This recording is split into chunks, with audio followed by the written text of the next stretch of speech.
Hello बच्चा लोग, कैसे हो? मज़े में? चलें। आज के डेट पे हम लोगों ने अपनी हेल्थ के ऊपर बहुत ज़्यादा ध्यान देना ज़रूरी है, क्योंकि हम एक बहुत ही इंपॉर्टेंट कोर्स कर रहे हैं लाइफ के अंदर, that is a chartered accountancy course और कॉस्ट मैनेजमेंट अकाउंटेंसी कोर्स। आप लोगों को ये समझना ज़रूरी है कि जब आप किसी प्रोफेशनल कोर्सेज के अंदर हो, आप लोगों को आपकी हेल्थ का बहुत ध्यान रखना चाहिए। आप लोगों ने आपकी बाकी एक फिजिक का भी ध्यान देना चाहिए, और you should always make sure कि आप फिजिकली हेल्दी रहें प्लस मेंटली भी हेल्दी रहें। मेंटली हेल्दी कैसे रहा जाता है ये अपने आप में एक बहुत बड़ा डिस्कशन है। फिजिकली हेल्दी कैसे रहा जाता है उसके ऊपर तो बहुत बड़ा डिस्कशन होता भी है।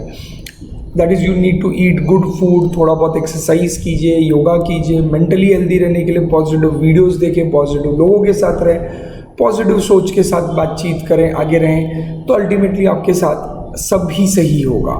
देखो, लाइफ में no one can give a guarantee that कोई भी गलत नहीं, कोई भी चीज़ गलत नहीं होगी, कोई प्रॉब्लम्स नहीं आएंगे। एटलीस्ट इस चीज़ का तो इंश्योरेंस आज तक दुनिया में बना नहीं है कि भाई हम लाइफ में आपको प्रॉमिस करते हैं कि कुछ भी गलत नहीं आएगा, या कुछ भी आपके साथ रॉन्ग नहीं होगा, या डिफ़िकल्टीज नहीं आएंगी, या तो प्रॉब्लम्स नहीं आएंगे। ऐसा तो कोई इंश्योरेंस है भी नहीं। प्रैक्टिकली लाइफ में कुछ ना कुछ अप्स एंड डाउन्स आते रहेंगे, but if you are mentally strong, if you are mentally happy, if you are mentally calm, cool, patient, तो डेफिनेटली आपके आने वाली लाइफ में कुछ भी अप्स एंड डाउन्स रहेंगे, आप उसे बहुत ही अच्छे तरीके से और स्ट्रांग वे में फेस करोगे। क्योंकि बहुत बार प्रॉब्लम्स को अवॉइड ही नहीं किया जा सकता, प्रॉब्लम्स को सॉल्व भी नहीं किया जा सकता है, बस प्रॉब्लम्स को फेस करना पड़ता है, राइट? जैसे फॉर एग्जाम्पल कोविड-19, बाकी तो आप समझ गए। सो कहने का मतलब यही है कि आप लोगों ने कुछ चीज़ों को फेस करना है, तो बड़ो फेस कैसे कर पाओगे, आप स्ट्रांगली कब फेस कर पाओगे? जब आप मेंटली हेल्दी रहोगे। तो फिजिकली भी हेल्दी रहना है और मेंटली भी हेल्दी रहना है, आपकी लाइफ में चीज़ें आसान होती जाएंगी। खैर, आज का लेक्चर हम शुरू कर देते हैं क्विकली, और इमीडिएटली हम एक बहुत ही इंपॉर्टेंट पॉइंट की तरफ आ जाते हैं जो इस चैप्टर में कवर होता है, that is advance versus security. आपको याद होगा कि हमने प्रीवियस लेक्चर के अंदर डिटेल पढ़ा था कि basically what is consignment basis क्या होता है। फिर मैंने आपको एक आइडिया दे दी थी कि हम किस तरीके के सम सॉल्व करेंगे, एंड देन हम आगे बढ़कर पहुंचे थे that is types of commissions क्या होते हैं। तो थ्योरेटिकली अगर मैं बात करूं तो जो पहला बेसिक पार्ट है चैप्टर का, जिसमें कंसाइनमेंट समझाया गया है, डिस्टिंग्विश बताए गए हैं कंसाइनमेंट वर्सेस बहुत सारी चीज़ों के, और फिर आप लोगों को कंसाइन और कंसाइनी समझाने के बाद कमीशन समझाने का भी आखिरी थ्योरेटिकल पॉइंट है, उसका हम अकाउंटिंग की तरफ बढ़ेंगे। अब जो थियोरी पॉइंट है उसमें अगला पॉइंट जो हम पढ़ने वाले हैं, आपको पता है आपके एग्जाम्स में थियोरी क्वेश्चंस भी आते हैं, लिखने वाले क्वेश्चंस भी आते हैं, तो ये टाइप का क्वेश्चन मेरा एक्सपेक्टेड है कि आ सकता है, आने के चांसेस होते हैं। तो advance bye consignee versus security against consignment. पहले 2 मिनट कंसाइनमेंट का लॉजिक छोड़ दें, हम एक जनरल टर्म का मतलब समझने की कोशिश करेंगे, that is what do you exactly mean by advance versus security. तो अगर आप कभी भी सवाल पूछोगे what is basically an advance and what is basically a security, तो बहुत ही सीधी सादी सरल भाषा में हम कहें तो एडवांस आप किसी भी पर्सन से जब डील करते हो, और अगर आपको उसको फ्यूचर में कोई पेमेंट देना निकलेगा, तो आप आज उसको थोड़ा सा पेमेंट पहले ही दे देते हो, बिफोर वो ट्रांजैक्शन अराइज होने से, मतलब वो ट्रांजैक्शन एक्चुअली कंडक्ट नहीं हुआ है और उसके पहले ही आप उसको थोड़ा बहुत दे के रख देते हो, that is similar like an advance. छोटा सा एग्जांपल, आप टेलर के पास गए और टेलर के पास आपने आपके कपड़े सिलवाने के लिए दिए। टेलर ने आपकी मेजरमेंट्स लिए, और मेजरमेंट लिया आपने, उसमें क्लॉथ सेलेक्ट किया, ये कपड़ा चाहिए, ये शर्ट कलर का शर्ट चाहिए, इस कपड़े का पैंट चाहिए, आपने डिसाइड कर लिया। वो आपसे थोड़ा एडवांस लेता है। से फॉर एग्जाम्पल आपका टोटल बिल हुआ 3000 रुपीज़ का, आज आप 500 रुपीज़ देकर आ गए, तो 500 आपका एक तरीके का एडवांस हो गया। क्यों एडवांस हो गया ये चीज़ का? बहुत ही सिंपल सादा लॉजिक है क्या, कि कल जाके जो एग्जैक्ट अमाउंट निकलेगी उसमें से ये अमाउंट एडजस्ट कर ली जाएगी, ये अमाउंट उसमें से माइनस की जाएगी। तो कल जाके जब वो एक्चुअल में आपको कपड़े देगा बना के स्टिच करके, तब आप उसको 3000 में से 500 ऑलरेडी दे चुके, आप उसको 2500 ही पे करोगे। That is nothing but an advance. जैसे मैंने कहा, एडवांस एक प्री पेमेंट रहता है, पहला पेमेंट रहता है जो किसी भी ट्रांजैक्शन या एक्टिविटी के कंडक्ट होने से पहले हम पे कर देते हैं। वही कॉन्ट्ररी अगर मैं सामने देखूं बेटा, सिक्योरिटी की अगर मैं बात करूं, तो सिक्योरिटी एक क्वेश्चन होता है, एक तरीके का चार्ज होता है जो इसलिए लिया जाता है ताकि कल जाके अगर आपने कोई डैमेजेस कर दिए तो उस डैमेजेस के अगेंस्ट एडजस्ट कर लेंगे। जैसे छोटा सा एग्जांपल, आप अगर किसी के पास रेंट पे रहते हो, अगर आप किसी प्रॉपर्टी में रेंट पे रहते हो, फॉर एग्जांपल आपका घर रेंट पे है आज के डेट पे, तो आप जब रेंट पे घर ले रहे हो तो आपने रेंट से फॉर एग्जांपल 5,000 पर मंथ है, तो आपने 1 ईयर के एग्रीमेंट पे लिया रेंट पे, वो आपसे for example 40,000 rupees security deposit ले लेता है लैंडलॉर्ड जिसकी जगह है। वो लैंडलॉर्ड आपसे 40,000 रुपीज सिक्योरिटी डिपॉजिट लेकर आपको आज जो जगह रेंट पे दे दिया, आप हर महीने महीने रेंट पे करोगे। वो मंथली जो रेंट पे कर रहे हो उसको सिक्योरिटी डिपॉजिट से कोई संबंध नहीं है। कल आप पूरे 11 महीने 12 महीने जितने भी पीरियड के लिए आप रह रहे हो उतने पीरियड का आप जब रेंट पे कर दोगे और जब आप उसकी जगह छोड़ोगे तो वो चेक करेगा कि आपने उसके प्रॉपर्टी में कोई डैमेजेस तो नहीं किए। वो वेरीफाई करेगा कहीं आपने पाइपलाइंस तोड़ तो नहीं दी, अंदर के कुछ किचन वगैरह के अंदर चीज़ों को तोड़ फोड़, ट्यूबलाइट कुछ तोड़ी, पेंट खराब तो नहीं किया कहीं पे। अगर आपने बहुत ज़्यादा कुछ खराब कर दिया रहेगा, देखो नॉर्मल कोर्स में तो थोड़ा डैमेज होने ही वाला है, बट अगर आपने कुछ बहुत बड़ा डिस्ट्रक्शन या डैमेज किया रहेगा तो उस डिपॉजिट से वो नुकसान को एडजस्ट करके बैलेंस अमाउंट आपको देगा। तो सिक्योरिटी वर्ड जो होता है, जिसको सिक्योरिटी डिपॉजिट भी कहा जाता है, सिक्योरिटी बेसिकली जो सिक्योरिटी डिपॉजिट वर्ड होता है वो मीन करता है मैंने आपसे ऐसी अमाउंट ली हुई है जिससे मैं फ्यूचर में होने वाला अगर मेरा कोई नुकसान आप अगर मेरा करोगे तो मैं वो नुकसान उस अमाउंट में से एडजस्ट करूंगा एंड वो एडजस्ट करके अमाउंट आपको वापस दूंगा आपकी। That is what is the motive of security. अब इस दोनों कॉन्सेप्ट को हम लगाते हैं हमारे कंसाइनमेंट चैप्टर के अंदर, एप्लीकेबल करते हैं इसके लॉजिक को हमारे कंसाइनमेंट चैप्टर में। आपको पता होगा हमारा कंसाइनमेंट चैप्टर में सिचुएशन क्या हो रही है। एक कंसाइनर है, समझो मैं कंसाइनर हूँ और मेरा कंसाइनी बैठा है नागपुर के अंदर, नासिक टू नागपुर हमारा ट्रांजैक्शन चल रहा है। मेरा एजेंट बैठा है नागपुर में, मैं बैठा हूँ नासिक के अंदर, मैंने यहाँ से उसको क्या कर दिया, गुड्स भेजे। अब तेरे को नहीं लगता, पहले बैकग्राउंड समझ, तेरे को नहीं लगता कि मैंने अगर मेरे गुड्स उसको भेज दिए यहाँ से फॉर एग्जाम्पल मैंने 20 लाख रुपीज को उसको गुड्स भेजे हुए हैं, तेरे को नहीं लगता मेरे सर पे एक रिस्क है, मैं उसको गुड्स दे रहा हूँ, गुड्स मेरे, ओनरशिप मेरी। और आपको एक लाइन पता होनी चाहिए, ओनर बियर्स द रिस्क। पता है लीगली तो इवन ऐसा भी होता है कि सिंस मैं गुड्स का ओनर हूं मैं रिस्क बेयर करूंगा, नुकसान मेरा होगा और क्या होगा अल्टीमेटली मैं रिस्क बेयर करूंगा। और अल्टीमेटली कैसे होगा फिर उसका कॉन्सेप्ट कि मेरा जो रिस्क है मैं रिस्क बेयर करूंगा, मतलब कल जाके अगर गोडाउन में कंसाइनी के गोडाउन में कंसाइनी के पास अगर गुड्स को कुछ हो जाता है तो मेरा नुकसान है। क्यों? क्योंकि मैं मालिक हूं, कंसाइनी तो सिर्फ मेरा एजेंट है। तो try to understand the logic. Goods मैंने भेजे हैं कंसाइनी को, कंसाइनी के पास पड़े हैं गुड्स और वो गुड्स मेरे ही है। अब कल जाके उधर नुकसान हुआ, अगर कुछ जल गया, आग लग गई, बारिश आ गई, फ्लड हो गया, तो नुकसान मैं बेयर करूँगा। ऑब्वियसली इसमें लॉजिक ये है कि उसमें उसका कोई फॉल्ट नहीं होना चाहिए। मेरा जो एजेंट बैठा है नागपुर में, अगर उसने मेरे साथ फ्रॉड किया, उसने गफला किया, तो डेफिनेटली मैं उसके ऊपर केस करके मेरा नुकसान वसूल कर सकता हूँ। बट समझ वो भी इनोसेंट है, उसकी भी गलती नहीं थी, बहुत बारिश हो गई और गुड्स बह गए, गोडाउन में पानी घुस गया बहुत बारिश की वजह से, तो उसकी भी गलती नहीं थी। तो ऐसे केस में नुकसान कौन उठाएगा? मैं उठाऊंगा, क्योंकि मैं कंसाइनर हूं, मैं प्रिंसिपल हूं, मैंने गुड्स भेजे थे, मैं मालिक हूं। पहला पॉइंट। दूसरा पॉइंट, तो ये तो मेरा रिस्क है ही। आई होप आप समझो मैं क्या पॉइंट डिस्कस करूं कि मेरे सर पे रिस्क किस चीज होगा, तो ये तो मेरा रिस्क है ही। दूसरा, वो गुड्स जो उसके पास पड़े हुए हैं, वो कल जाके बेचेगा, बेच के अगर वो पैसे लेकर भाग गया तो, या वो मेरे गुड्स ही लेकर भाग गया तो, अभी ठीक है मैं पुलिस केस करूंगा, बट पुलिस भी उसको ढूंढ नहीं पाई तो, अब समझ रहे हो, तो कितना बड़ा इशू हो जाएगा अगर वो भाग गया और वो भाग गया बेसिकली, और मेरे क्या हो गया, गुड्स लेके चला गया, मेरे पैसे लेकर भाग गया, मैं क्या करूं? तो टेक्निकली बीइंग अ कंसाइनर, आपको लगता मेरे सर पे कितना बड़ा टेंशन है, कितना सारा टेंशन है मेरे सर पे कि पहली बात तो गुड्स को कुछ हो जाएगा तो भी मैं जिम्मेदार, गुड्स लेके पैसे लेकर भाग गया तो भी मैं प्रॉब्लम में। तो इसके लिए मैं क्या करता हूँ, सेफर साइड के लिए उसको बोलता हूँ भाई एक एडवांस दे दे। मैं मेरे कंसाइनर से क्या ले लेता हूँ, एडवांस ले लेता हूँ, एडवांस। अब मैं उसको बोलूँ, फॉर एग्जाम्पल मैंने उसको 20 लाख के गुड्स भेजे, मैं उसको एक काम कर 4 लाख का एडवांस दे दे, 3 लाख का एडवांस दे दे, एक सर्टन अमाउंट का मैं उससे एडवांस ले लूँगा। अब ऑब्वियसली सीक्वेंस क्या होने वाला है, आपको स्टोरी याद होगी, प्रीवियस लेक्चर में डिस्कस किया। मैं कंसाइनर हूँ, मैं गुड्स भेजूंगा कंसाइनी को नागपुर में, कंसाइनी वहाँ पे गुड्स बेचेगा, बेच के जो उसको पैसे मिलेंगे उसमें से वो उधर जो उसने मेरे बिहाफ पे एक्सपेंसेस किए वो डिडक्ट करेगा, अपना खुद का कमीशन, भले वो ऑर्डिनरी कमीशन हो, ओवरराइडिंग कमीशन हो या डेलिक्रेट कमीशन हो, इफ एनी, जो भी डिसाइडेड रहेगा हमारे अंदर, जो भी कमीशन रहेगा वो माइनस करेगा, और कमीशन माइनस करके जो भी कमीशन और एक्सपेंस माइनस करके जो भी पैसा रहेगा वो मुझे रिफंड कर देगा, रीपे कर देगा, रीइम्बर्स कर देगा। अब अगर से फॉर एग्जाम्पल उसने 20 लाख रुपए के गुड्स 25 लाख में बेच दिए, सारे बेचे, तो 25 लाख में से उसके खर्चे कमीशन वमीशन माइनस करेगा, समझ उसके खर्चे कमीशन माइनस 2 लाख रुपए के हो गए, तो मेरे को 23 लाख पे करना चाहिए उसने। 23 में से वो क्या बोलेगा, सर फॉर एग्जाम्पल उसने मेरे को 5 लाख पहले एडवांस दे के रख दिया था, तो 23 में से 5 माइनस कर देगा, वो मेरे को रिइंबर्स करता है, 18 लाख ही रिइंबर्स करेगा। That is what is the logic of advance.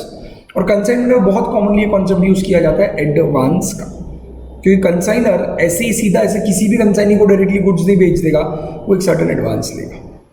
दूसरा कॉन्सेप्ट है सिक्योरिटी डिपॉजिट, ये भी कंसाइनमेंट में होता है कि भाई अगर कल जाके गुड्स मेरे कंसाइनी के पास डिस्ट्रॉय हो गए, but at the fault of consignee, मेरी गलती नहीं है, उसकी गलती नहीं होती तो भी ठीक है, कुछ मतलब अगर आपको नेचुरल कोर्स में कुछ हो गया विदाउट हिज फॉल्ट, तो मेरा नुकसान बेयर करने का काम, बट अगर उसके गलती से कुछ हो गया तो कंसाइनी ने ठीक से गुड्स को संभाला नहीं, तो गोडाउन में पानी आ गया, बारिश बहुत थी पता है, बट कंसाइनी ने जाके उस गुड्स को सही तरीके से रखा नहीं, मतलब कंसाइनी के कंट्रोल में था कि वो गुड्स को बचा सकता था, पर कंसाइनी का नेग्लिजेंस, कंसाइनी का इग्नोरेंस की वजह से गुड्स का नुकसान होगा। मैं कोर्ट में प्रूफ कर देता हूँ तो मैं मेरे कंसाइनी पे भी केस करके उससे डैमेजेस ले सकता हूँ। तो अगर कंसाइनी के फॉल्ट से कुछ गड़बड़ होता है तो मैं उससे डैमेजेस ले सकता हूँ या उसकी भरपाई मंगा सकता हूँ। तो उस चीज़ के लिए अगर मैं उससे पैसा ले रहा हूँ, दैट बिकम सिक्योरिटी डिपॉजिट। तो मैं मेरे कंसाइनी को बोल सकता हूँ या तो तू मुझे एडवांस दे दे या तो मुझे सिक्योरिटी डिपॉजिट दे दे, या तो मैं दोनों भी उससे मंगा सकता हूँ। मैं उसको क्या बोलूँगा, देख भाई 20 लाख रुपए के गुड्स दे रहा हूँ मैं, 5 लाख रुपए एडवांस चाहिए और 2 लाख रुपए सिक्योरिटी डिपॉजिट चाहिए। सिक्योरिटी डिपॉजिट एडजस्ट नहीं होता, सिक्योरिटी डिपॉजिट अलग से रिफंड होता है। नॉर्मली सिक्योरिटी डिपॉजिट एडजस्ट नहीं होता, हाँ आप करना चाहो तो कर सकते हो, पर नॉर्मली सिक्योरिटी डिपॉजिट एडजस्ट नहीं होता, वो अलग से रिफंड हो जाता है। आ रहा है कुछ समझ में? जैसे रेंट के केस में मैंने कहा, तो भाई तूने सिक्योरिटी डिपॉजिट रहा तो तेरा टेनेंट नॉर्मली ऐसा कभी नहीं बोलेगा कि समझ तेरे को मैंने 5,000 रुपये पर मंथ का मेरी प्रॉपर्टी में लैंडलॉर्ड हूँ और तू मेरा टेनेंट है और 5,000 रुपये पर मंथ के हिसाब से तूने प्रॉपर्टी ले ली थी। अब मैंने तेरे से फॉर एग्जाम्पल सिंप्लीफिकेशन में 10,000 रुपये का सिक्योरिटी डिपॉजिट लेके रखा है, तो आखिरी के जो 2 महीने रहेंगे तो ऐसा नहीं बोलेगा कि जाओ मैं रेंट ही नहीं देता, तो मेरे डिपॉजिट से एडजस्ट कर देना, नॉर्मली नहीं बोलता। हाँ म्यूचुअली अगर दोनों एग्री हो जाए तो वो अलग बात है, वो लोग कर भी सकते हैं ऐसा, बट नॉर्मली ऐसा नहीं होता। Security deposit purely security purpose के लिए रखा जाता है। तो कंसाइनर कंसाइनी से एडवांस भी ले सकता है और कंसाइनर कंसाइनी से सिक्योरिटी डिपॉजिट भी ले सकता है। देखो जनरली कंसाइनर इंसिस्ट, कंसाइनी किस चीज़ के लिए वो उसको इंसिस्ट करता है कि ए कंसाइनी तो क्या दे दे, क्या दे, एडवांस पेमेंट दे for the goods consigned at the time of the delivery of goods. जब गुड्स की डिलीवरी दूंगा तब थोड़ा मुझे एडवांस देना। This advance payment is adjusted in full against the amount due by the consignee on accounts of goods sold. Consignee ने जो goods बेचे होंगे और बेच के उसके जो पैसे आए होंगे, वो आए हुए पैसे वो हमको देगा और वो पैसों के अगेंस्ट हम एडवांस को एडजस्ट करेंगे। But if the advance money deposited by the consignee is in the form of security, और जो पैसा उसने दिया उसको हमने सिक्योरिटी के नाम पे लिया हुआ है, सिक्योरिटी ट्रीट कर रहे हैं against the goods consigned, then full amount is not adjusted.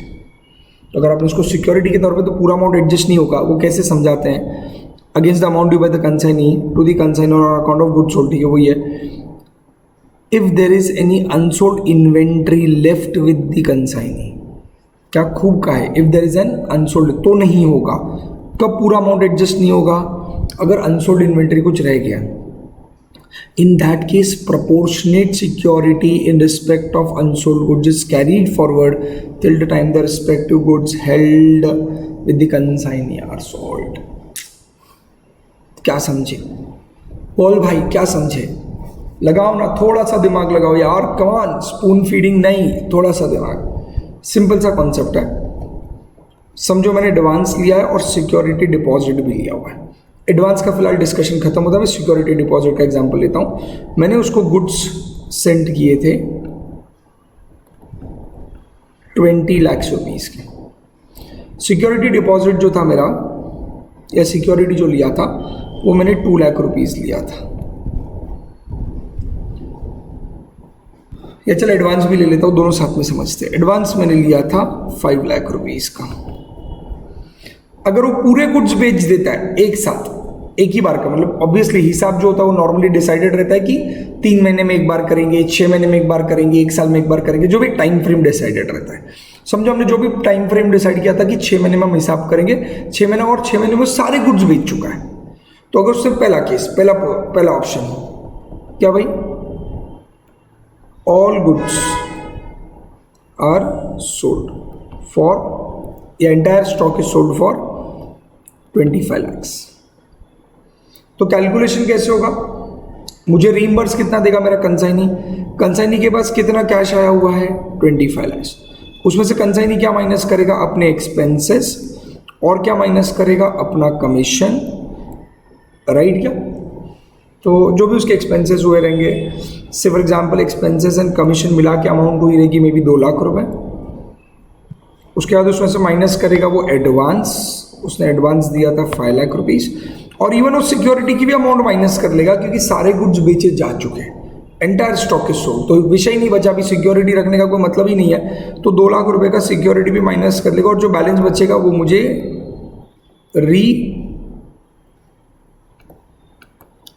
Reimburse कर देगा, मुझे पैसा मेरे को वापस दे दे, उतना पैसा मुझे मिल जाएगा, तो जो भी अमाउंट आता है, नॉट इंटरेस्टेड इन अमाउंट। मैं सेकेंड सिचुएशन में इंटरेस्टेड हूं जहां पे पार्शियल स्टॉक विथ कंसाइनी के पास थोड़ा स्टॉक अभी भी बचा है, अगर ऐसी सिचुएशन है तो क्या होगा, से फॉर एग्जाम्पल कंसाइनी ने थोड़े ही गुड्स बेचे, 20 लाख के जो मैंने गुड्स बेचे थे उसमें से फॉर एग्जाम्पल 15 लाख रुपए के गुड्स सोल्ड है और 5 लाख के अनसोल्ड है।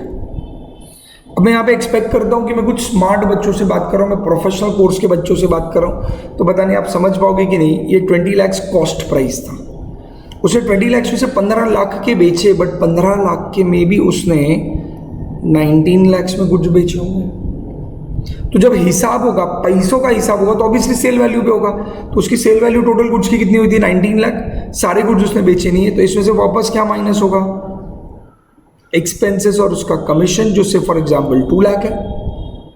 इसमें से आप पूरा एडवांस भी एक बार माइनस कर सकते हो, एडवांस फुल एडवांस, देखो वहां पे वर्ड यूज किया था फुल अमाउंट, पूरा एडवांस माइनस करके 5 लाख, बट आपने सिक्योरिटी डिपॉजिट जो लिया हुआ है वो प्रोपोर्शनेटली एडजस्ट होता है पूरा सिक्योर। तो आप देखोगे कि भाई पूरा सिक्योरिटी डिपॉजिट 2 लाख रुपीस का सिक्योरिटी डिपॉजिट कितने गुड्स के ऊपर दिया था, 20 लाख के ऊपर, तो 15 लाख के ऊपर कितना, जानबूझ के मैंने सिंपल एग्जांपल लिया था, 15 लाख के ऊपर कितना हो गया, 1,50,000 ही इस हिसाब में एडजस्ट होगा।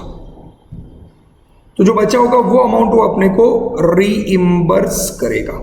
मतलब टेक्निकली अब उसके पास हमारा 5 लाख का स्टॉक भी पड़ा है और हमारे पास उसका 50,000 रुपीज का सिक्योरिटी डिपॉजिट भी अभी तक पड़ा हुआ है, जो हम बाद में एडजस्ट करेंगे जब वो क्या करेगा, रिमेनिंग स्टॉक बेचेगा। तो आई होप मुझे अभी ये बार बार समझाने की जरूरत नहीं पड़नी चाहिए, ये बहुत ही सिंपल था, एक छोटा सा पॉइंट था, थियोरी में एग्जाम्स में आने के चांसेस हो सकते हैं। आई होप सबको ये पार्ट क्रिस्टल क्लियर है। बढ़ूँ मैं आगे, चलो। सो इसी के साथ बच्चा लोग हम लोगों ने कंप्लीट कर लिया हमारा एक बहुत ही क्यूट सा इंट्रोडक्शन और बहुत ही स्वीट सा डिस्कशन हम यहाँ पर कंप्लीट कर चुके हैं इस मुद्दे के ऊपर। फटाक से आगे बढ़ेंगे और समझने की कोशिश करेंगे इस चैप्टर में अब पढ़ना क्या है। अब फाइनली समय आ चुका है, बराबर। देखो समय के साथ ही थॉट पढ़ लेते हैं। इस चैप्टर का थॉट क्या है, your time is limited, so don't waste living someone else life. हम पढ़ चुका है बस। चलो खैर, सम्स के ऊपर आते हैं और सम्स का अकाउंटिंग का कॉन्सेप्ट समझने की शुरुआत करते हैं। बेटा इस चैप्टर में जब आप अकाउंटिंग की बात करते हो, अब देखो माहौल बन चुका है, एरिया क्लियर हो चुका है। जब मैं अकाउंटिंग की बात करता हूँ तो आपको 2-3 चीज़ें वापस समझनी है। अकाउंटिंग 2 लोगों के पॉइंट ऑफ व्यू से हो सकता है। कौन 2 लोग? आपको क्वेश्चन पूछा जाएगा, या तो अकाउंटिंग करो इन दी बुक्स ऑफ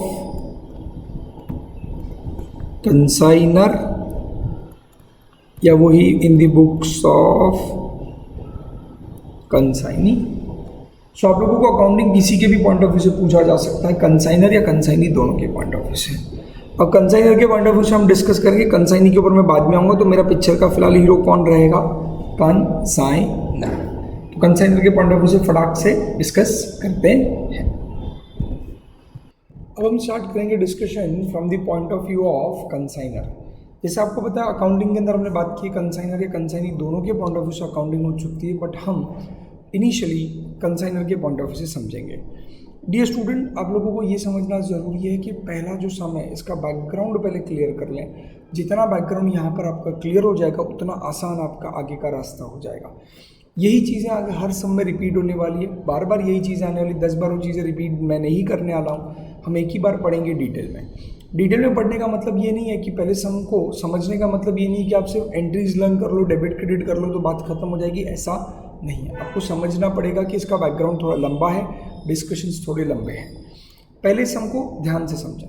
पहले बैकग्राउंड लेते हैं। आपको पता होगा कि कंसाइनर ने गुड्स बेचे नहीं है, कंसाइनर ने गुड्स भेजे हैं। किसको भेजे हैं? कंसाइनी को। अब अकाउंटिंग कैसे होगा वो होने से समझने से पहले अकाउंटिंग कहाँ होगा वो समझते हैं। मैं यहाँ पे जर्नल एंट्री नहीं डिस्कस कर रहा, मैं सीधा लेजर अकाउंट्स पहले डिस्कस करता हूँ। हम अकाउंट देखेंगे और अकाउंट से फिर हम जर्नल एंट्रीज खुद फ्रेम करेंगे, रिवर्स ऑर्डर में थोड़ा पढ़ेंगे। अब डियर स्टूडेंट, एक चीज़ आपको समझनी बहुत ज़रूरी है, एक बैकग्राउंड समझना बहुत ज़रूरी है कि कंसाइनमेंट रिलेटेड जो मैं ट्रांजैक्शंस कर रहा हूँ, आपको यह भूलना नहीं है आप इन दी बुक्स ऑफ क्या हो, किसके बुक्स में हो अल्टीमेटली, आप इन दी बुक्स ऑफ कंसाइनर हो। तो आपको भूलना नहीं कि अल्टीमेटली आप कंसाइनर के बुक्स में, और कंसाइनर के बुक्स में जो आप इस तरीके का डिस्कशन कर रहे हो, कंसाइनर एक रेगुलर बिजनेसमैन भी है। जैसे अगर मैं कंसाइनर हूँ तो मैं क्या कर रहा हूँ, गुड्स खरीद कर लाता हूँ, गुड्स खरीद कर मैं मेरे एजेंट को भी भेजता हूँ और शायद किसी और को नॉर्मल जो मेरे कस्टमर्स रहते होंगे उनको सेल भी तो करता रहूँगा। तो मैं कंसाइनमेंट पे अगर दे रहा हूँ तो ज़रूरी नहीं कि मैं एजेंट के ही भरोसे बैठा हुआ हूँ, मैं मेरे लोकल मार्केट में खुद भी तो बिजनेस कर रहा हूँ कहीं ना कहीं। कुछ समझ में आ रहा है मैं क्या बोल रहा हूँ? आपका रेगुलर खुद का भी तो बिजनेस चल रहा होगा। तो होता क्या है, मेरी बुक्स ऑफ अकाउंट्स अगर आपको पता होगा, या मेरे accounts without trading account, P&L, balance sheet, आपने देखा रहेगा बैलेंस शीट को दो बाजू में रखे हैं, बट ट्रेडिंग P&L की अगर मैं बात करूँ तो उसमें मैं इनकम एंड एक्सपेंसेस लिखता हूँ, पर मैं कोशिश करूँगा उसमें मैं इनकम और एक्सपेंसेस मेरे रेगुलर बिजनेस के ही लिखूँ। जो कंसाइनी रिलेटेड मेरे ट्रांजैक्शंस चल रहे हैं, जो एजेंट रिलेटेड मेरे ट्रांजैक्शंस चल रहे हैं, मैं कोशिश करूँगा कि इन ट्रांजैक्शंस को मैं अलग कर दूँ ताकि ये मेरे रेगुलर ट्रांजैक्शन से मिक्सअप ना हो जाए। जैसे मैंने कंसाइनी को बेचते वक्त जो खर्चा किया रहेगा, एक्सपेंस किया रहेगा, मैं नहीं चाहता ये एक्सपेंस मेरे रेगुलर खर्चों से मिक्स हो जाए, क्योंकि बाद में मुझे एंड ऑफ द ईयर खुद को ही नहीं समझेगा कि मैंने जो रेगुलर मेरे कस्टमर्स को बेचा या जो डे टू डे मेरा बिजनेस मेरे एरिया में मैंने जो किया उसमें मेरे को कितना एक्सपेंस हुआ, उसमें मुझे कितनी इनकम अर्न हुई, और मेरे कंसाइनमेंट वाले बिजनेस से मैंने कितने एक्सपेंसेस सफ़र की और कितनी इनकम अर्न की, ये चीज़ें नहीं समझेंगी अगर सब कुछ मिक्सअप हो गया। इसीलिए मैं कोशिश करूँगा कि मैं दोनों एक्टिविटीज़ को अलग कर दूँ। ये दोनों एक्टिविटीज़ को अलग करने का जो मेरा मोटिव था, उसी मोटिव के अंतर्गत जन्म हुआ एक बहुत ही अनोखे और नए अकाउंट का, जिसका नाम है कंसाइनमेंट अकाउंट। एक अकाउंट का जन्म हुआ जिसका नाम है कंसाइनमेंट अकाउंट। कंसाइनमेंट नाम का अकाउंट जो है मैं ये बनाऊंगा, इसलिए बनाऊंगा क्योंकि मैं इसमें क्या रिकॉर्ड करना चाहता हूँ, मेरे कंसाइनमेंट जो मैं कंसाइनी को गुड्स दे रहा हूँ कंसाइनमेंट बेसिस पे, उसके रिलेटेड सारे ट्रांजैक्शंस, राइट। पर फिर मुझे एक अकाउंट भी बनाना पड़ेगा। इस पूरे डिस्कशन में आप 2 अकाउंट्स बनाओगे, एक आ गया कंसाइनमेंट अकाउंट और दूसरा एक अकाउंट बनाओगे जिसका नाम होता है कंसाइनी अकाउंट। कंसाइनी अकाउंट मतलब किसका? एजेंट का पर्सनल अकाउंट। तो आप समझे 2 मिनट के लिए, एक अकाउंट बनेगा consignment account, it is something like my trading and P&L। ये एक नॉमिनल अकाउंट बनेगा जिसमें मैं क्या मेंशन करूंगा, मेरे सारे expenses income with respect to that consignment business, और नीचे में एक अकाउंट बनाऊंगा दैट इज कंसाइनी अकाउंट, मेरी एजेंट का अकाउंट, जिसमें मैं क्या मेंशन करूंगा, सारे मेरे, इसमें क्या मेंशन करूँगा मैं, सारे मेरे एजेंट रिलेटेड है ट्रांजैक्शंस। तो पहली बात, ये 2 न्यू अकाउंट आप लोग बनाओगे और इस अकाउंट में आप सारे ट्रांजैक्शंस रिकॉर्ड करेंगे। मैंने आपको मोटिव समझा दिया, मैं ये क्यों कर रहा हूँ, ताकि मैं नहीं चाहता मेरे रेगुलर बिजनेस के जो एक्सपेंसेस इनकम हो या ट्रांजैक्शन है उसमें ये ट्रांजैक्शन मिक्सअप हो जाए, इसलिए इसके लिए मैंने एक एक्सक्लूसिवली अलग अकाउंट बनाया हुआ है। अब होगा क्या, समझे 2 मिनट के लिए। ये अकाउंट कंसाइनर के बुक्स में बन रहा है, ये भूलना नहीं, मैं आपको 10 बार बार बार याद दिलाते रहूँगा, हम कंसाइनर के पॉइंट ऑफ व्यू से। जब मैं गुड्स भेजूंगा, किसको भेजूंगा, मेरे एजेंट को। जब मैं मेरे एजेंट को गुड्स भेजूंगा, आई होप आपको समझता है, स्टोरी की शुरुआत यहीं से होगी। जब मैं मेरे एजेंट को गुड्स भेजूंगा तो मैं एक अलग सी एंट्री पास करूंगा जो आज तक आपने पास नहीं किए हुए हैं। वो आएगा, मैं कंसाइनमेंट अकाउंट को डेबिट करूंगा to goods sent on consignment account के नाम से। मैं मेरे कंसाइनमेंट अकाउंट को डेबिट करूंगा और डेबिट में क्या लिखूंगा, to good sent on consignment. से फॉर एग्जांपल, अलग एग्जांपल ले लेते हैं, मैंने 8 लाख रुपीस के गुड्स भेजे। तो जब मैंने 8 लाख रुपीस के, 8 लाख मेरा कॉस्ट प्राइस है, वापस बोल रहा हूँ, ये अकाउंटिंग कंसाइनर कर रहा है, तो कंसाइनर को खुद का कॉस्ट प्राइस पता होता है। तो उसने गुड्स 8 लाख रुपीस में भेजे, तो यहाँ पर वो लिखेगा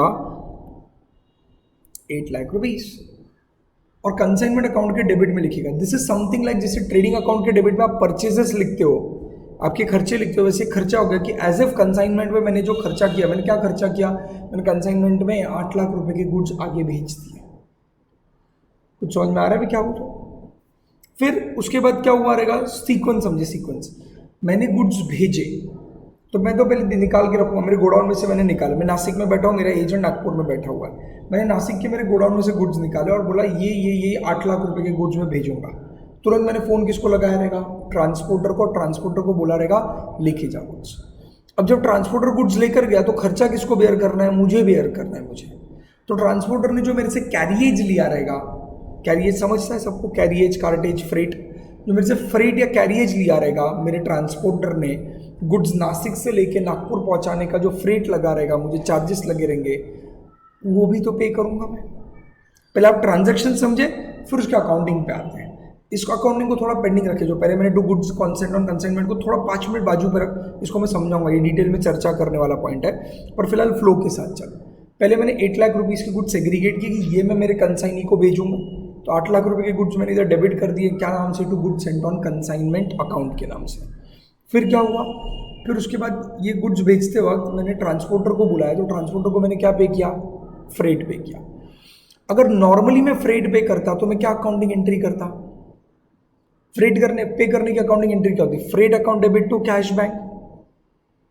समझ में आ रहा है, freight account debit to cash bank, journal entry, right. Normally अगर आप फ्रेट पे करते हो तो आपकी एंट्री क्या आती है, freight account debit to cash या बैंक, मानता है।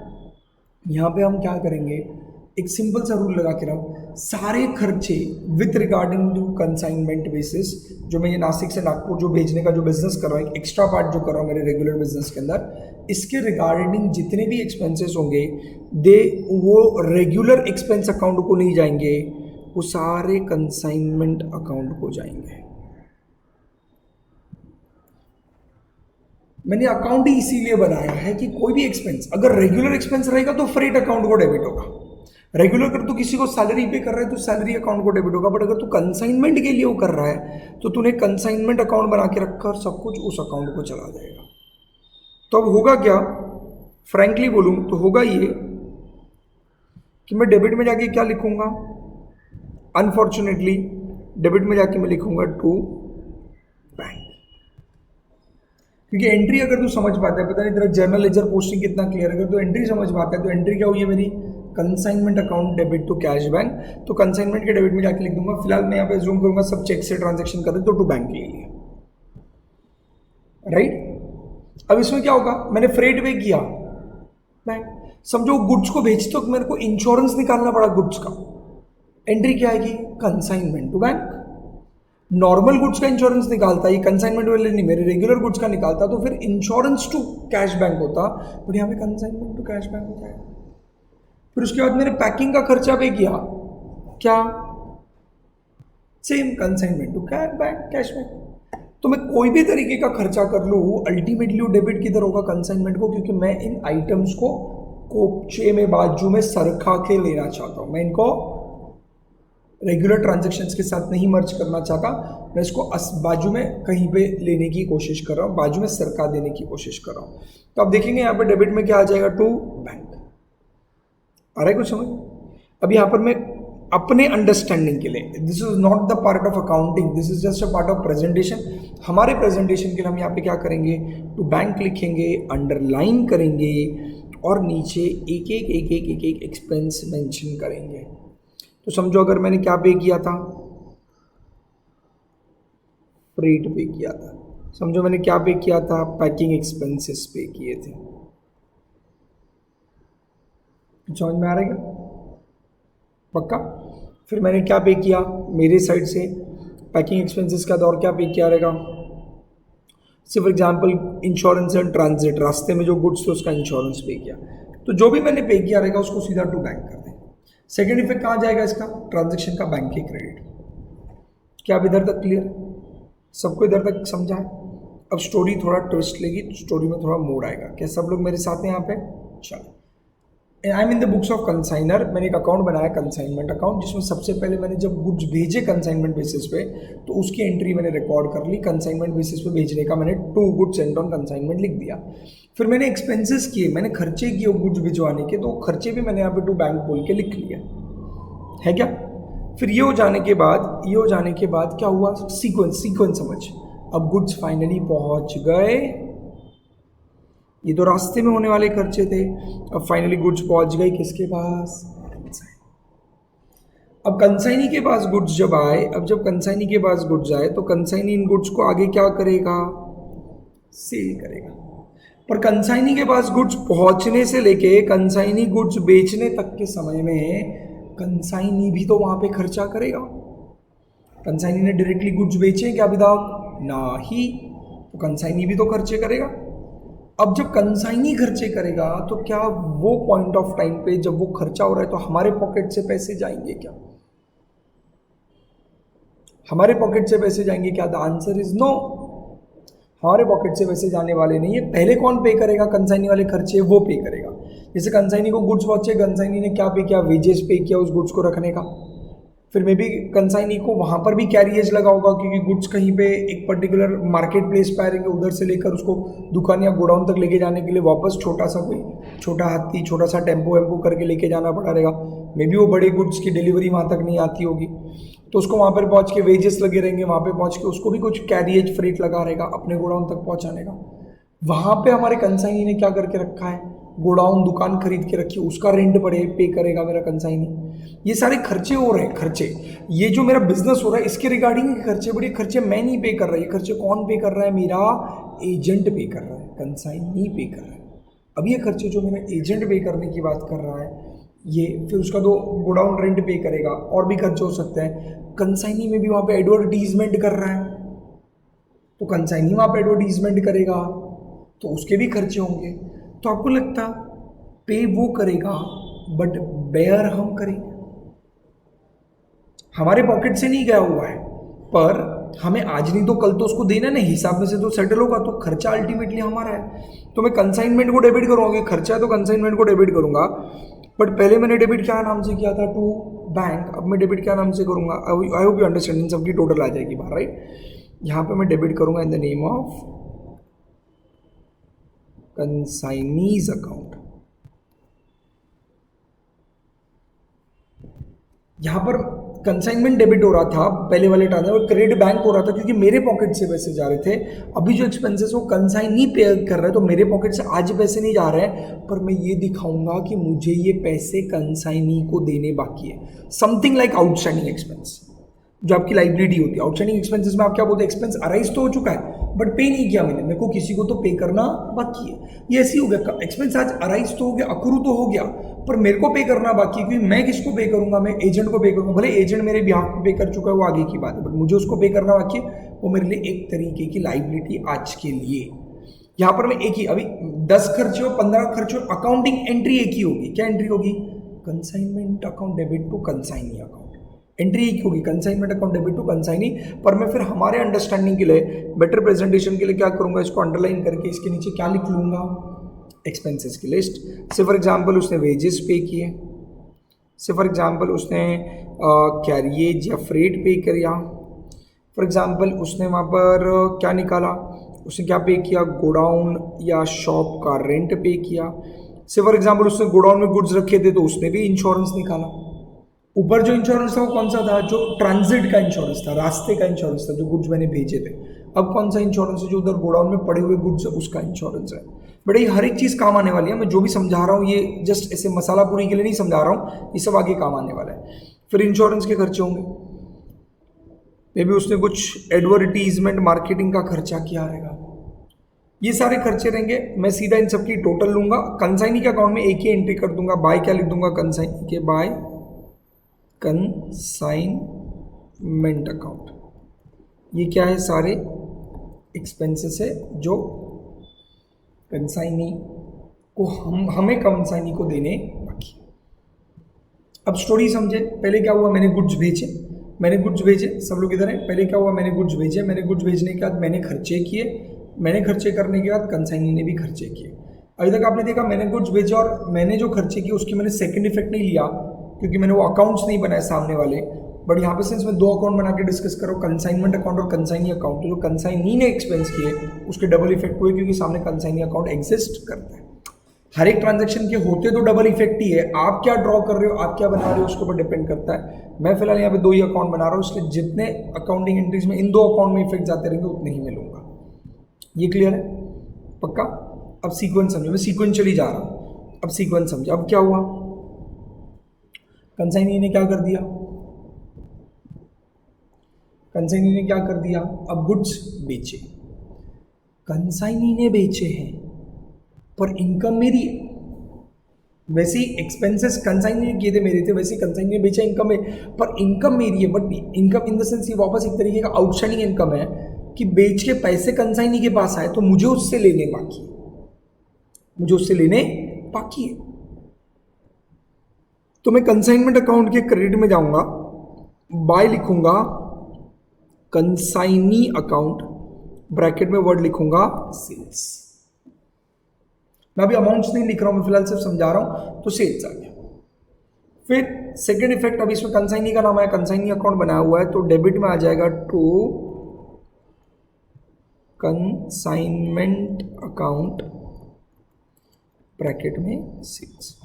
इस एंट्री का क्या मतलब हो गया, आपने कंसाइनी को इतने अमाउंट से डेबिट करके, जितने भी गुड्स बेचे रहेंगे उतने अमाउंट से डेबिट करके अपना क्या बना लिया, डेटर। वो हमारा डेटर बन गया, हमने उसको डेबिट कर दिया और क्रेडिट कर दिया यहाँ पे इनकम दिखाने के लिए, क्योंकि कंसाइनमेंट एक नॉमिनल अकाउंट है जहाँ पे एक्सपेंसेस एंड इनकम आमने सामने आ रहे हैं। ये डेटर एंड क्रेडिटर मतलब पर्सनल अकाउंट है, डेबिट करके उतने अमाउंट का डेटर है, उतना मेरे को उससे लेना है और क्रेडिट में वो अमाउंट लिखिए जितना मेरे को उसको देना है। समझ में आया क्या? पक्का? श्योर? बढ़ूँ आगे? अब इसमें एक और एक चीज़ आगे बढ़ेगी, समझे 2 मिनट के लिए। अब हुआ क्या, कंसाइनी ने गुड्स बेचे और कंसाइनी ने हमें फिर इन्फॉर्म किया कि सर मैंने तो गुड्स बेचे बट एक सर्टन अमाउंट का बैड डेट्स हो गया है। फिलहाल ये समय में डेल क्रेडिट कमीशन नहीं है, ऐसा पकड़ के डिस्कस कर रहा हूँ। तो डेल क्रेडिट कमीशन नहीं है तो जो बैड डेट्स हुए वो हमें बेयर करने पड़ेंगे, हमें मतलब किसे, कंसाइनर को। तो हम बेयर करेंगे वो बैड डेट्स को, वो नुकसान को। तो बैड डेट्स का जो नुकसान है वो हम बेयर करेंगे तो हमारे डेबिट में आएगा, और वो नुकसान किसके अगेंस्ट एडजस्ट होने वाला है, कंसाइनी के हिसाब से, क्योंकि कंसाइनी ही वो पैसा लेकर हमको वापस देने वाला था। तो ये जो मैंने टू कंसाइनी अकाउंट में वेजेस, कैरिएज, एडवर्टीजमेंट वगैरह लिखा है, इसमें एक और एक एक्सपेंस ऐड हो जाएगा। कौन सा एक्सपेंस इंक्लूड हो जाएगा, बैड डेट्स। ऑब्वियसली इसकी अमाउंट जो आएगी, ये अमाउंट कंसिडर करके यहाँ पे एजेंट के इधर जाएगी। मैं क्या कह रहा था, वापस समझे, मैंने गुड्स बेचे ना, उतना पैसा मेरे को उससे लेना बाकी है, और उसमें अगर कहीं पे बैड डेट्स हो जाता है तो बैड डेट्स मेरा नुकसान है, तो नुकसान है तो मैं मेरे कंसाइनमेंट अकाउंट को डेबिट करूंगा। और ये नुकसान एडजस्ट किससे होने वाला है, मतलब इतना पैसा जितना बैड डेट्स हुआ उतना पैसा कंसाइनर मुझे कम देगा ना, कंसाइनर से उतनी रिकवरी कम होगी क्योंकि डेल क्रेडिट कमीशन तो है ही नहीं, तो मुझे ही बेयर करना है। तो यहाँ पे जो मैंने पूरा सेल्स अमाउंट लिखा रहेगा ये कहीं ना कहीं गलत अमाउंट है। क्यों गलत अमाउंट है, क्योंकि उतना पूरा अमाउंट मिलने वाला नहीं है। तो यहाँ पे सामने मैं बैड डेट्स कैंसिल करूँगा। ये समझा तो ठीक, नहीं तो मैं अभी जो सम्स कराऊंगा इसका जब पहले सम कराऊंगा तो ये डिटेल में वापस अमाउंट के साथ समझाऊंगा। जिसको इतने में समझ गया अच्छी बात है, जिसको नहीं समझा पैनिक ना करो, ये बैड डेट्स वाला पॉइंट मैं सम के साथ समझाऊंगा। अभी ये हो गया, सीक्वेंस समझो वापस। मैंने गुड्स भेजे, मैंने खर्चा किया, कंसाइनी के पास गुड्स पहुंचे, कंसाइनी ने खर्चा किया, कंसाइनी ने गुड्स बेचे, कंसाइनी ने गुड्स बेचे, तब बैड डेट्स हो गया, बैड डेट्स का हमें इन्फॉर्मेशन आ गया। ये समझ में आता है। अब हिसाब किताब करने की बारी आएगी। अब जब हिसाब किताब होगा तो जो भी सेल्स रहेगा उसके ऊपर कंसाइनी को क्या मिलेगा, कमीशन। अब इसका कमीशन ऑर्डिनरी हो सकता है, ओवरराइडिंग, डायरेक्ट, जो भी है, that calculation of commission will be part of working note. मैं कितने भी तीनों कमीशन दूं, 2 कमीशन दूं, 1 कमीशन दूं, मैं उनकी टोटल निकालूंगा और वो टोटल कमीशन की फाइनली एंट्री करूंगा। टोटल कमीशन की एंट्री करूंगा किधर, कंसाइनमेंट अकाउंट के अंदर। आ रहा है कुछ समझ में। अब वो कमीशन की एंट्री आएगी कंसाइनमेंट अकाउंट में। कंसाइनमेंट अकाउंट अभी वापस समझे, कैलकुलेशन वर्किंग नोट का पार्ट है। अब हम अकाउंटिंग की बात कर रहे हैं। कमीशन की अकाउंटिंग कैसे होगी, वापस कमीशन हमारे लिए एक्सपेंस है, वापस डेबिट में लिखूंगा टू कंसाइनी अकाउंट, ब्रैकेट में क्या है, कमीशन, जितना भी अमाउंट रहेगा। सेकेंड इफेक्ट वापस कंसाइनी के क्रेडिट में,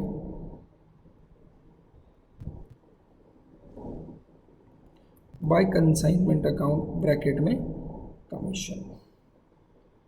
सिंपल भाषा में बोलूं, एक्सपेंसेस वाली एंट्री जैसा ही एंट्री आ गया। इसको आप ऊपर मर्ज भी कर सकते हो, पर मैं जानबूझ को उसको अलग दिखाता हूं ताकि आपको समझे कमीशन अलग आया है। ऊपर जो एक्सपेंसेस थे उसका क्या मतलब था, ये खर्चे, ठीक है, कंसाइनी ने पे किया दूसरी बात है, बट जब मैं डेबिट कर रहा था इधर, जो ऊपर मैंने वेजेस सब डेबिट किया हुआ है, तो जब मैं ये डेबिट कर रहा था ऊपर, तो मैं क्या लॉजिक से डेबिट कर रहा था ऊपर कि ये मेरा खर्चा है, पहला इफेक्ट। और इसको क्यों क्रेडिट कर रहा था, कंसाइनी को क्यों क्रेडिट किया ऊपर मैंने एक्सपेंसेस, क्योंकि मैं बता रहा था मुझे ये कंसाइनी को पे करना बाकी। तो ड्यूअल इफेक्ट का लॉजिक क्या था, डेबिट करने का लॉजिक ये था ये मेरे लिए एक्सपेंस है, क्रेडिट करने का लॉजिक था पेएबल दिखाना कि मुझे इतना अमाउंट पे करना बाकी है। Similar logic is with the commission. Commission में डेबिट करूंगा क्योंकि मेरा खर्चा है और एजेंट को मुझे देना बाकी है। डन, समझ में आ रहा है। अब यहाँ पर एक कॉन्सेप्ट आएगा, हो गया अभी, मतलब स्टोरी वापस मैं बार बार रिपीट कर रहा हूँ। गुड्स भेजे, मैंने गुड्स खर्चे किए, गुड्स के ऊपर खर्चा किया, कंसाइनी के पास खर्चे हुए, कंसाइनी ने फिर गुड्स बेचे, सेल्स हुआ, सेल्स होने का बैड डेट्स अगर हुआ रहेगा तो बैड डेट्स रिकॉर्ड हो गया। और अब हिसाब किताब करने की बारी आई तो हमने कंसाइनी को उसका कमीशन दे दिया। अब 2 मिनट के लिए कंसाइनमेंट अकाउंट पे आओ। कंसाइनमेंट अकाउंट का सब काम हो गया, एक्सेप्ट एक आखिरी चीज़ बाकी है। यहाँ पे आप लिखोगे आपका क्लोजिंग स्टॉक। क्यों क्लोजिंग स्टॉक आएगा, अगर सारे जितने गुड्स भेजे थे, गुड्स सेंड ऑन कंसाइनमेंट जितने थे, उतने सारी की सारी क्वांटिटी अगर तूने बेच दी है तो कोई प्रॉब्लम नहीं। बट अगर कंसाइनी ने बेचा नहीं है, ये जो मैं डिस्कशन कर रहा हूँ, अगर हिसाब अगर मैं करने बैठा, ये उसने गुड्स अगर पूरे बेचे नहीं है तो मेरे पास थोड़ा सा क्लोजिंग स्टॉक बचेगा। इसको क्लोजिंग स्टॉक को कहा जाता है, क्लोजिंग स्टॉक को कहा जाता है इन्वेंट्री विथ कंसाइनी। कंसाइनी के पास जो मेरा इन्वेंट्री पड़ा है, स्टॉक बचा, वो क्रेडिट मारेगा। अब समझ लो ट्रेडिंग P&L अकाउंट जैसा हो गया। ओपनिंग स्टॉक जैसा कुछ था नहीं, गुड्स भेजी, this is something like a purchase, this is credit में सेल्स आ गया, क्रेडिट में क्लोजिंग स्टॉक आ गया, डेबिट में सारे खर्चे आ गए। अब फाइनली मैं इसे क्लोज करूंगा और क्लोज करके मुझे यहाँ पर डेबिट में अगर डिफरेंस आएगा तो आपको पता होगा डेबिट में डिफरेंस कब आएगा, जब क्रेडिट साइड की टोटल ज़्यादा है। तो डेबिट का डिफरेंस क्या दिखाएगा, प्रॉफिट दिखाएगा, प्रॉफिट। और अगर क्रेडिट में डिफरेंस आया इन केस तो वो क्या दिखाएगा, लॉस दिखाएगा। तो ये जो भी प्रॉफिट लॉस आया इसको हम ट्रांसफर कर देंगे हमारे P&L। तो इधर हम लिखते हैं to profit and loss account, bracket में वर्ड लिखोगे प्रॉफिट, अगर लॉस आया तो यहाँ पर भी लिखोगे क्रेडिट में by profit and loss account, bracket में वर्ड आ जाएगा, सॉरी माय मिस्टेक, ब्रैकेट में वर्ड आ जाएगा लॉस। तो आपका जो भी डिफरेंस आएगा प्रॉफिट या लॉस का, वो आप कहाँ ट्रांसफर कर दोगे, अल्टीमेटली P&L अकाउंट। तो अब समझ लो आपने क्या किया यहाँ पर अगर आप कंसाइनमेंट अकाउंट को समझ पा रहे हो तो आपने यहाँ पे क्या किया, आपने सारे कंसाइनमेंट रिलेटेड खर्चे और इनकम को बाजू में एक अकाउंट में ले लिया, जिस अकाउंट का नाम था कंसाइनमेंट अकाउंट। सामने खर्चे और इनकम को भिड़ाकर आपस में उनका नेट इफेक्ट लेने की कोशिश की। नेट इफेक्ट लेने के बाद आपको अल्टीमेटली समझा प्रॉफिट हुआ है लॉस हुआ, तो प्रॉफिट लॉस एक फाइनल फिगर, पूरे कंसाइनमेंट बिजनेस का एक फाइनल फिगर कहाँ भेज दोगे? P&L अकाउंट में। तो अगर प्रॉफिट रहेगा तो P&L के क्रेडिट में चला जाएगा। आप देख रहे हो यहाँ पे प्रॉफिट है तो मैंने क्या लिखा? To profit and loss account debit में लिखा है, प्रॉफिट है तो कंसाइनमेंट अकाउंट की डेबिट में है, तो कंसाइनमेंट अकाउंट के डेबिट से कहाँ जाएगा? प्रॉफिट एंड लॉस अकाउंट के क्रेडिट में। और वही लॉस रहेगा तो कंसाइनमेंट अकाउंट के क्रेडिट से प्रॉफिट एंड लॉस के डेबिट में चला जाएगा, लॉस जो भी हुआ रहेगा। ये अकाउंट का यही पर्पस था। कंसाइनमेंट अकाउंट मैंने कहा एक नॉमिनल अकाउंट है, ट्रेडिंग P&L जैसा अकाउंट है, जिसका अल्टीमेटिव मोटिव यही है ढूंढना कि इस कंसाइनमेंट बिजनेस में प्रॉफिट हुआ है कि लॉस हुआ है। पर 2 मिनट कंसाइनी अकाउंट पे है। कंसाइनी अकाउंट कौन सा है? पर्सनल अकाउंट है। पर्सनल अकाउंट बनाने के बाद आप ये नहीं ढूंढते कितना प्रॉफिट हुआ लॉस हुआ। पर्सनल अकाउंट से आपको पता चलता है फाइनली कितना पैसा लेना या कितना पैसा देना बाकी है, क्योंकि पर्सनल अकाउंट अल्टीमेटली आपको यही बताता है कि सामने वाला मेरा डेटर है कि क्रेडिटर है, मेरे को उससे पैसा लेना है कि उसको पैसा देना है, बस यही मोटिव है। अब अगर थोड़ा कंसाइनी अकाउंट को गौर से देखोगे तो आपको समझेगा कि कंसाइनी के डेबिट में यहाँ पर सेल्स लिखा था मैंने। इन शॉर्ट अगर 20 लाख रुपए का सेल्स है फॉर एग्जांपल, तो डेबिट में 20 लाख रुपए आ गए उसके, कि हमको बुक्स किसके बुक्स में हो? कंसाइनर की बुक्स में। तो कंसाइनर सेल्स को अमाउंट को इधर डेबिट करके क्या बोलना चाह रहे हैं कि इतना पैसा मुझे उससे लेना है, क्रेडिट में अमाउंट्स लिखी गई है, इतना पैसा हमको उसको देना है। तो मैंने आपको जो हिसाब समझाया था यही तो हिसाब हुआ। हिसाब में क्या होगा? सेल्स जितने में किया रहेगा उसमें से उसके एक्सपेंसेस माइनस होंगे, उसका कमीशन माइनस होगा। समझ में आ रहा है? पक्का? अगर डेबिट का टोटल ऑब्वियसली ज़्यादा ही रहेगा, क्योंकि डेबिट में वैल्यू कौन सी है? सेल करके आई हुई है। उसमें से हम कमीशन माइनस करेंगे, कंसाइनमेंट माइनस ये जो एक्सपेंसेस माइनस करेंगे, और बचा हुआ जो रहेगा अगर वो हमें तुरंत रीइंबर्स कर रहा है तो बाय बैंक एंट्री। समझे बेटा? मैं कंसाइनी के क्रेडिट में बाय बैंक लिख रहा हूँ, मतलब बैंक अकाउंट क्या हो रहा होगा? डेबिट होगा बैंक, मतलब bank account debit to consignee, मतलब बैंक में पैसे आएंगे, ये मिल जाएगा। या फिर अगर वो अभी नहीं दे रहा रहेगा तो हम उसे बैलेंस कैरी डाउन करके छोड़ देंगे, इतने अमाउंट का वो हमारा डेटर बन गया, इतने अमाउंट का वो हमारा डेटर बन गया, क्योंकि हमें पता है कि इतना पैसा हमको उससे लेना बाकी है, तो उतने अमाउंट का वो हमारा डेटर बन जाता है। आई होप आपको समझ में आ रहा है मैं क्या बोल रहा हूँ। तो पर्सनल अकाउंट का आई होप आप समझ पा रहे हो मोटिव क्या है। पर्सनल अकाउंट का मोटिव बहुत ही सिंपल सा रहता है। पर्सनल अकाउंट बनाने का मोटिव ये रहता है कि हमको उससे कितना देना तो नहीं निकलेगा, हमको उससे लेना ही निकलेगा, तो कितना लेना निकलेगा वो यहाँ पे। अब आपके मन में सवाल आएगा, सर अगर इसे सिक्योरिटी डिपॉजिट या एडवांस दे के रखा होगा तो क्या होगा? उसका डिस्कशन भी मैं करूँगा, बट नेक्स्ट लेक्चर में जब हम सम सॉल्व करेंगे कि सिक्योरिटी डिपॉजिट रहा तो क्या। अभी तक ऑब्वियसली मैंने 100% चीज़ें नहीं समझाई, मैंने आपको बेसिक स्ट्रक्चर समझा इन दोनों अकाउंट का, और ये सारी चीज़ें आपके सामने हैं। हम सब पे आएंगे अगले लेक्चर में, तब डिटेल में डिस्कस करेंगे। आई होप आपको थोड़ा एंट्री समझ में आ रहा है। एक्चुअली ये सिंपल है, बहुत ही आसान है, एज सच कुछ इतना खास डिफिकल्ट कॉन्सेप्ट नहीं है इस पूरे चक्कर के अंदर। पक्का वाला? बढ़ू में आगे, लास्ट चीज़ जाते जाते ख़त्म करेंगे। बेटा मैंने उसको गुड्स भेजे, ये देखिए आ गया, मैंने उसको गुड्स भेजे, इसका इंफॉर्मेशन मेरे पास है। मैंने गुड्स भेजते हो क्या खर्चा किया, इसका इंफॉर्मेशन भी मेरे पास है। पर उसने कितना खर्चा किया, उसने कितने रुपीस का सेल किया, और उसके पास कितना क्लोजिंग स्टॉक पड़ा है, ये इंफॉर्मेशन मेरे पास नहीं होती। तो ये इंफॉर्मेशन मुझे कैसे मिलेगी? उसने कितने रुपीस के गुड्स बेचे, ये सब इंफॉर्मेशन कैसे मिलेगी? तो क्या कॉन्सेप्ट होता है समझ। हम कंसाइनी को बोलते हैं कि consignee to time to time, consignee to time हमें रिपोर्टिंग कर, हमें इंफॉर्मेशन भेज इन सब चीज़ों के बारे में कि हमने तुझे कितने गुड्स बेचे थे, उसमें से तूने कितने बेचे, कितने तेरे पास स्टॉक में हैं, और तूने क्या क्या खर्चा किया। ये इन्फॉर्मेशन तू टाइम टू टाइम हमको दे। ये इन्फॉर्मेशन वो मंथली भी दे सकता है, क्वार्टरली भी दे सकता है, हाफ ईयरली भी दे सकता है, एनुअली तो देना ही पड़ेगा क्योंकि हर साल फाइनल अकाउंट्स बनाना ही है। ये सारा अकाउंट हम ईयर एंड में कर रहे हैं, फाइनल अकाउंट्स बनाने से पहले का ही अकाउंटिंग हो रहा है सब। तो अल्टीमेटली तो तू हमें डेटा प्रोवाइड करेगा। तो वो जो हमें डेटा प्रोवाइड करता है एक टैबुलर फॉर्म में स्टेटमेंट्स बना के, उस स्टेटमेंट को कहा जाता है अकाउंट सेल्स। बेटा मैंने सेल्स अकाउंट नहीं कहा, मैंने क्या नाम दिया इसको? Account sales. अकाउंट सेल्स ये थ्योरेटिकल पॉइंट है, क्वेश्चंस एमसीक्यूज या फिर आपके ट्रू और फॉल्स टाइप्स के क्वेश्चंस में आ सकता है। सेल्स अकाउंट और अकाउंट सेल्स ऑब्वियसली दो अलग कॉन्सेप्ट है। Account sales is nothing but a periodical statements given by the consignee to consignor giving the information about the quantity sold, quantity still unsold, what were the expenses paid by the consignee etcetera. ये सारा information वो provide करता है और जब वो account sales हमें provide करेगा देन हम ये सारी अकाउंटिंग कर पाएंगे। क्या सबको एक बैकग्राउंड क्लियर है यहाँ तक? चल, सो आज के लेक्चर में हम यहीं पे रुकेंगे, बाकी का डिस्कशन नेक्स्ट लेक्चर में करेंगे। तब तक के लिए take care of your self, god is great.